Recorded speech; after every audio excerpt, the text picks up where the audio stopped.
Our planet is in peril, and with each passing day, it's heating up. But do you know why exactly this is happening? Why is our planet getting warmer? Well, the extra greenhouse gases in our atmosphere are the main reason behind this. And in the latest, the United Nations has warned that time is running out as these gases, the greenhouse gases in the atmosphere, surge. According to a study conducted by the World Meteorological Organization, atmospheric levels of all three greenhouse gases have reached record highs now. And the three greenhouse gases in question are methane, carbon dioxide, and nitrous oxide.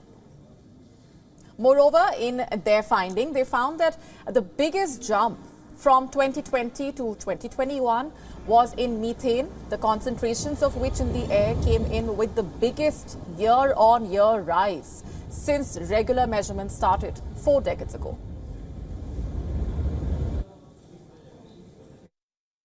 The second most important greenhouse gas is methane, which is responsible for about 18% of the warming, and we have seen a record in the growth of methane concentration last year. We have started this kind of reporting in 1983, and the annual growth was breaking record last year, and this is of course bad news.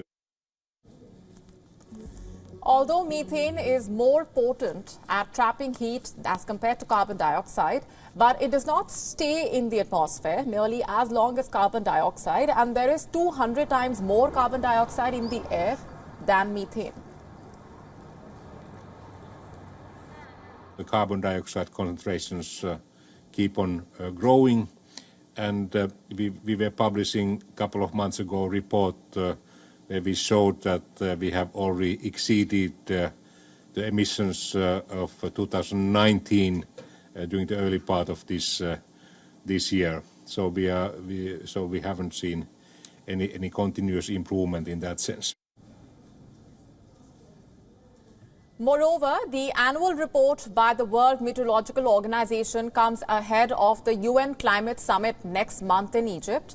The COP27 conference will be seeing global leaders meet in Sharm el-Sheikh from the 16th to the 18th of November to discuss what progress has been made on meeting the climate goals. Since last year at COP26 in Glasgow, governments pledged to cut back or stop using fossil fuels, end deforestation, and provide money to developing countries facing the worst impact of climate change.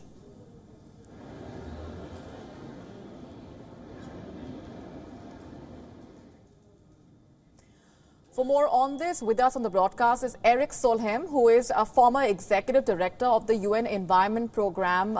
Thanks very much for being here with us. What is your reaction to this latest report? There's been a lot of talk about climate action, but looking at these latest findings, there is not much reason to be really talking about how much of that has really translated into action, because the situation is looking dire at this point. I think there are many reasons to be optimistic, but let's start with the problem. The problem is for sure dire, and it's not just a problem for the future, some people tend to believe. It's a here and now problem hitting people on planet Earth this year. I mean, just this year we had major droughts in China. It was probably the worst drought in 1,000 years in China. Major drought in Europe, extreme flooding in Pakistan. Last year we had wildfires in California, in Australia, in Turkey, in Greece, just to mention some areas where climate change is hitting people on the planet right now. So we have a massive problem, but there are also fortunately reasons to be optimistic. Right, and speaking of optimism, talking about what lies ahead, what must be done immediately, according to you, to not worsen the crisis given the present circumstances?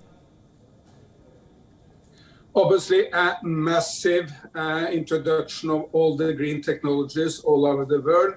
We tend to have the wrong focus. We focus on the diplomacy, and people, I mean, all governments in the world will come together in Egypt in 2 weeks' time. nothing will happen. There will be no breakthroughs, no diplomatic victories. Basically, there will be a non-event, nothing will happen. But it doesn't matter that much, because at the end of the day, it's the political economy which matters, and there a lot is happening. Just to mention, I mean, China is now by far the dominant economy on every green technology. China produced 82% of all solar panels in the world last year and 70% of all electric batteries, just to mention a few facts. The United States, Joe Biden just got through his $370 billion bill to the Congress with an enormous focus on charging of electric vehicles, on green hydrogen, and a lot of important developments. In Europe, the European Commission is driving the European Green Deal and the European taxonomy. And in India, of course, there is not a day when there is not a solar initiative coming up. Big-scale solar, small-scale solar, driven by all the big captains of Indian industry, by Prime Minister Modi from the center, and by progressive states like, say, the state of Tamil Nadu. All right, we're leaving it there for the moment. Thanks very much for being here on the broadcast. Thank you. WION now available in your country. Download the app now. Get all the news on the move.